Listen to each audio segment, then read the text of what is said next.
توکل تو بندے کے اللہ کے دماغ ایک راز ہے.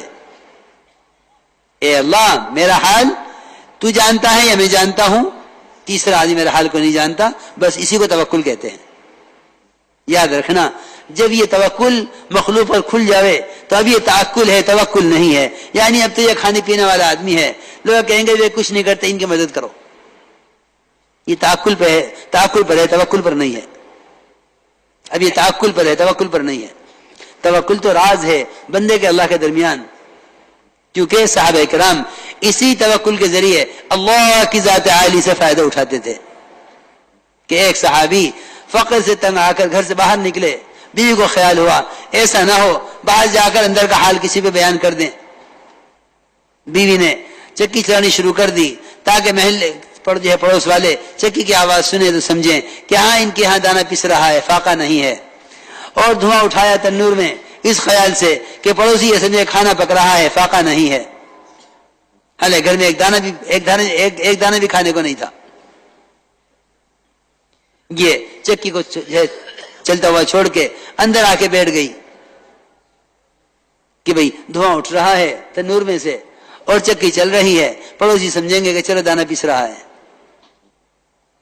تھوڑی دیر کے بعد شوہر گھر کی طرف واپس آیا, باہر سے تنگ آ کے گھر کی طرف پلٹا. فقر تو آدمی کو کفر تک لے جاتا ہے. آ کے جو دیکھا کہ گھر میں سے چکی چلنے کی آواز آ رہی اور دھواں اٹھ رہا, کہ یہ کہاں سے آ گیا کھانا. اندر آ کے پوچھا گھر والی سے کہ نہیں, کہاں دانا بھی نہیں ہے, کھانے کو بھی نہیں ہے, میں تو چکی چلا کے بیٹھ گئی اور چکی خود ہی چل رہی ہے. جا کے دیکھا تو آٹا نکل کے پھیل رہا گھر کے اندر, دانا ایک نہیں گھر میں پیسنے کو, دانا ایک بھی نہیں پیسنے کو گھر میں. چکی میں سے آٹا نکل رہا اور پھیل رہا. سارا آٹا سمیٹ لیا, سارے برتن بھر لیے, اور وہ کسی طرح چکی بند نہ ہو کے دے. اور صحابی نے اس کا پارٹ اٹھایا, چکی کا پتھر اس کو الگ رکھ دیا. وہ اور آٹا کیا کریں گے. اور تنور کی طرف گئے تو سارا تنور بکری کی چانپوں سے بھرا ہوا تیار. صبح کو آ کے عرض کیا گیا, یا رسول اللہ رات تو یہ ہوا ہے, آپ نے فرمایا کہ اگر اس چکی کو چلنے دیتے تو قیامت تک اسی طرح چلتی رہتی, آٹا نکلتا رہتا. ہاں بس سبحان اللہ لوگ کہتے ہیں نا, میں وہ آپ کو بتاتا ہوں. یہ یوں کہتے ہیں کہ ہاں وہ صحابی تھے, ہم صحابی نہیں ہیں. اللہ کے ساتھ یہی بدگمانی ہے, اللہ کے ساتھ یہی بدگمانی ہے کہ اللہ جو صحابہ کے ساتھ کر چکے وہ ہمارے ساتھ نہیں کریں گے. ہر خدا کی قسم کہیں یہ بات نہیں ہے. اللہ وہی ہے, وعدے وہی ہیں, اعمال وہی ہیں, امت وہی ہے. کوئی ایک چیز بھی تو بدلی ہوئی نہیں ہے, ایک چیز بھی تو بدلی ہوئی نہیں ہے. اللہ وہی, اعمال وہی, وعدے وہی, امت وہی. صرف بات اتنی ہے کہ اسباب نے اللہ سے بدگمان کر دیا ہے, اسباب نے اللہ سے بدگمان کر دیا. اس لیے خوب جم کے دعوت دیا کرو کہ اللہ کی قدرت وعدوں کے ساتھ ہے, وعدے حکموں کے ساتھ ہیں, اسباب کے ساتھ قدرت بھی نہیں ہے, وعدہ بھی نہیں ہے. اسباب کے ساتھ قدرت بھی نہیں ہے, وعدہ بھی نہیں. جم کے دعوت دیا کرو یقین کے ساتھ کہ قدرت وعدوں کے ساتھ ہے اور وعدے حکموں کے ساتھ ہیں.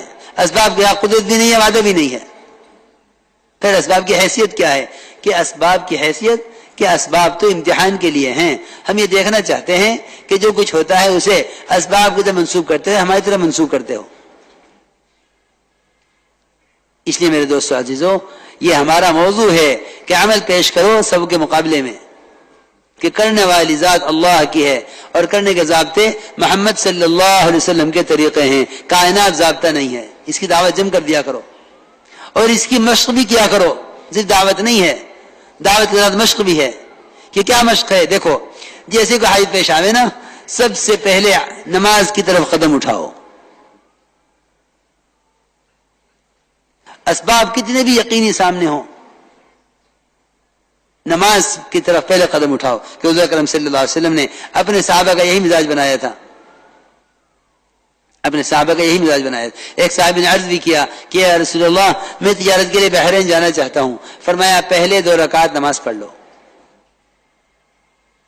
آپ نے فرمایا پہلے 2 رکعت نماز پڑھ لو.